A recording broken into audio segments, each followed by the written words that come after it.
नमस्कार दोस्तों, मैं चोप सिंह सक्सेना और आप देख रहे हैं हिंदुस्तान सिविल। बात करते हैं इस वक्त की प्रमुख खबर की। ताजनगरी आगरा पहुंचे आगरा के प्रभारी मंत्री जयवीर सिंह ने आगरा में विकास योजनाओं और कानून व्यवस्था की समीक्षा के बाद प्रभारी मंत्री ने प्रेस कॉन्फ्रेंस में कहा कि कोठी मीनार बाजार में शिवाजी महाराज के स्मारक के लिए जल्द ही जमीन का अधिग्रहण होगा। स्मारक के लिए उत्तर प्रदेश सरकार इस जमीन को खरीदेगी और महाराष्ट्र की सरकार यहां निर्माण कार्य करेगी। इस तरह दोनों ही सरकारें यहां शिवाजी स्मारक बनाएंगी। उन्होंने कहा इस संबंध में उत्तर प्रदेश और महाराष्ट्र के मुख्यमंत्री के बीच बातचीत हो गई है। जिस जगह पर शिवाजी स्मारक प्रस्तावित है उस जगह को लेकर कोर्ट में मामला विचाराधीन है। इस पर पर्यटन मंत्री का कहना है कि उत्तर प्रदेश सरकार की जमीन की कीमत रकम में कोर्ट में जमा करा देगी। बाद में जो भी पक्ष केस जीतेगा कोर्ट उसे यह रकम सौंप देगी। प्रभारी मंत्री ने दावा किया कि यहाँ भव्य छत्रपति शिवाजी महाराज का भव्य स्मारक बनेगा।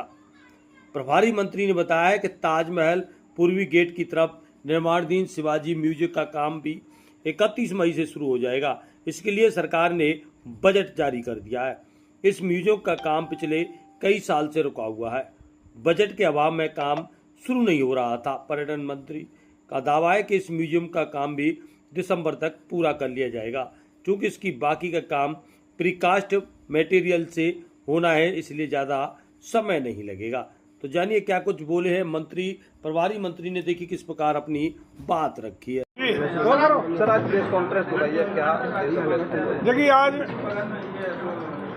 जिले की विकास योजनाओं को लेकर और कानून व्यवस्था को लेकर के एक समीक्षा बैठक का आयोजन था और उससे पूर्व आज बेसिक शिक्षा विभाग की तमाम योजनाओं का लोकार्पण, शिलान्यास और अन्य योजनाओं का कार्यक्रम माननीय मुख्यमंत्री जी द्वारा लखनऊ में करके पूरे प्रदेश के सभी जिलों को कनेक्ट करके उसका भी कार्यक्रम संपन्न होने का काम हुआ है। आज उत्तर प्रदेश की शिक्षा और खास रूप से बेसिक शिक्षा के चौमुखी सर्वांगीण विकास के लिए, ताकि जो आधार बनता है शिक्षा का, बच्चों के विकास का, वो बेसिक शिक्षा से होता है। तो बेसिक शिक्षा की और बेहतरी कैसे हो और पारदर्शिता गुणवत्ता कैसे लाई जाए, हमारे बच्चे और निपुण कैसे बन सकें, इसके विषय काफ़ी योजनाओं की शुरुआत और निर्देश, दिशा निर्देश और आदेश और स्वीकृतियाँ माननीय मुख्यमंत्री के द्वारा देने का काम किया गया है।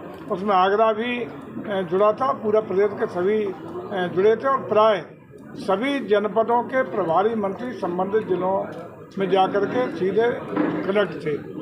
इसके बाद हम लोगों ने अपने माननीय सभी जनप्रतिनिधियों के और प्रशासन के साथ बैठ कर के विकास योजनाओं को लेकर, समस्याओं को लेकर के, कानून व्यवस्था को लेकर के विस्तृत रूप से बिंदुवार चर्चा करने का काम किया है और तमाम उस मामले में दिशा निर्देश, माननीय जनप्रतिनिधियों को सुझाव, समस्याओं के समाधान के लिए निर्देश देने का काम किया गया है। और कुछ मामलों में आपको हमारे प्रशासन से आज की समीक्षा बैठक के बिंदु भी मिल जाएंगे, जिसमें कुछ की जांच करने के निर्देश दिए गए हैं, कुछ की जांच कमेटियां बनाने के निर्देश दिए गए हैं और कुछ में सुधारात्मक कार्रवाई करने के लिए चेतावनी भी देने का काम किया गया है। मंत्री जी, पिछले साल मुख्यमंत्री जी ने बटेश्वर में हेलीकॉप्टर सेवा शुरू की थी, 1.5 साल बाद भी हेलीकॉप्टर नहीं। उसमें हेलीकॉप्टर यहाँ से बटेश्वर से और मथुरा में गोवर्धन से 2 जगह से हेलीकॉप्टर की सेवाएं शुरू होनी थी, लेकिन कतिपय कुछ कारणों से रुका पड़ी। लेकिन मुझे लगता है कि बहुत शीघ्र उन कारणों का निवारण हो जाएगा। उस कंपनी के साथ उसको नोटिस भी दे दिए गए हैं। कुछ तकनीकी थी, कुछ जानबूझ के कुछ खामियाँ उस कंपनी या जो सेवा प्रदाता कंपनी थी उसके द्वारा किया गया था। लेकिन मुझे लगता है कि निस्तार पे आ गया मामला और आज शीघ्र वो सेवा शुरू हो जाएगी। मंत्री जी, आपने जनवरी में कहा था कि नवंबर तक शिवाजी म्यूजियम का काम पूरा हो जाएगा, अभी तक बजट भी नहीं मिला है। सारी व्यवस्थित हो गई। 31 मई से, इसी 31 मई से काम शुरू हो जाएगा। जो भी कार्य संस्था वो 31 से काम शुरू कर देगी और टारगेटेड समय पे, चूँकि पहले से व्यवस्थित तरीके से उनका सब तैयार है, तो दिसंबर तक हर हालत में कंप्लीट करके देंगे। प्री कास्टिंग मटेरियल है, बुला करके उसको यहाँ करेंगे। और एक और खुशखबरी उसके साथ दे दूँ कि शिवाजी म्यूजियम भी दिसंबर तक शुरू कराएंगे।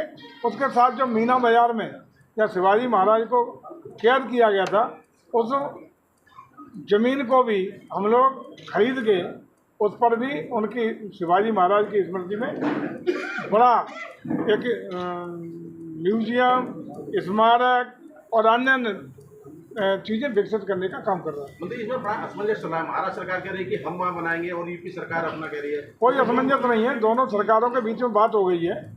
माननीय मुख्यमंत्री की स्तर से माननीय मुख्यमंत्री जी, दोनों मुख्यमंत्री के बीच में बात हुई है। वहाँ की टीम अभी 3 दिन पहले दौरा भी कर गई है। ज़मीन उपलब्ध हम कराएंगे और उसका कंस्ट्रक्शन का कार्य महाराष्ट्र सरकार कराएगी। दोनों की सहमति से हो रहा है, मिला जुला दोनों का। ने दावा किया है कि जमीन पर जहां बनाना चाह रहे हैं हमारी जो विवाद जमीन का चल रहा है वो न्यायालय में भी लंबित है। उसमें हम लोग ये कर रहे हैं कि न्यायालय में सरकार उसकी कीमत जमा कर रही है।